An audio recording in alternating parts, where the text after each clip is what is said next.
So it's been over a month since The Woman King has come out, and I went to see it with my husband, and we loved it. Want to take the kids to see it, but the little ones, nah. If you have not seen it, it's not necessarily appropriate for smaller children because there's like adult shit going on in the movie like that. But I just keep seeing all these videos and commentary, critiques, whatever, about how, oh my gosh, I'm not going to see it because they had slaves, and oh my gosh, I can't go see it because they're man bashing. And I forget who that was who said that. I'm not even going to say the name, but I just find it really interesting because, okay, yes, the Dahomey they participated in the slave trade. Is that like the best thing ever? No, obviously not.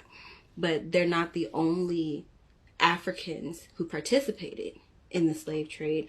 There were other African tribes who also participated in the slave trade. There were African tribes who were at civil wars and wars with each other, tribal wars with each other for centuries.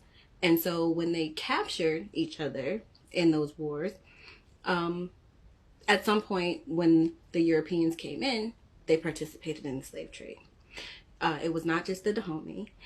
It, was not just these particular groups of women who were fighting for, the uprising of slavery. It's not like they were fighting for slavery.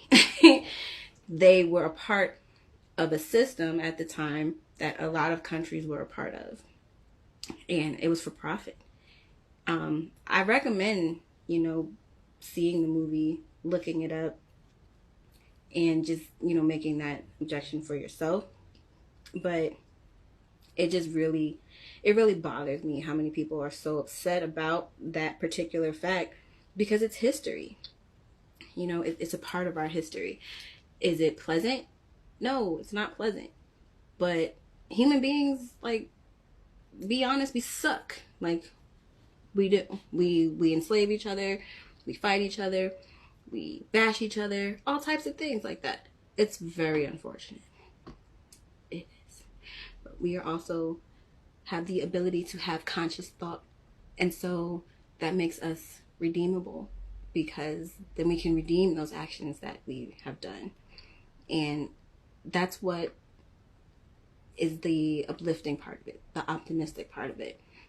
The other thing about man bashing, now, yes, there are some instances, like I said, that, this is why my kids can't go see it because the men in the movie do some pretty harsh things to some of the women in the movie. But again, that's not like the writers just conjured up, things that men do and just, how could they do such a thing? It's preposterous. It's absurd. Like, men, again, in times of war, in particular, like that's what the warriors, the soldiers, whatever you want to call them, that's what they do. If you look at the 300 movie, well, the sequel to the 300 movie, like the female warrior that hung out with the gold dude, like that's what happened to her. She was a Greek, and the Greeks raped her. Like, they had her on a boat. Now, granted, this is fiction, but I didn't hear all these conversations about how it was male bashing when, she became like the shit of the whole Persian army and things like that. Like, oh my gosh, it's a woman. Now, I might need to check. Maybe I will. But I still just feel like, okay, like, were they not? Did they not rape women when they came into other countries or when they conquered other places? Europeans came to the Americas. Did they not rape the indigenous women here?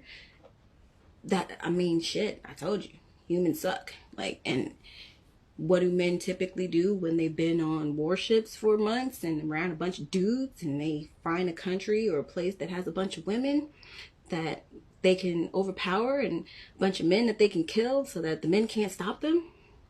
They rape the women. You don't want to talk about how men rape women, then stop raping women.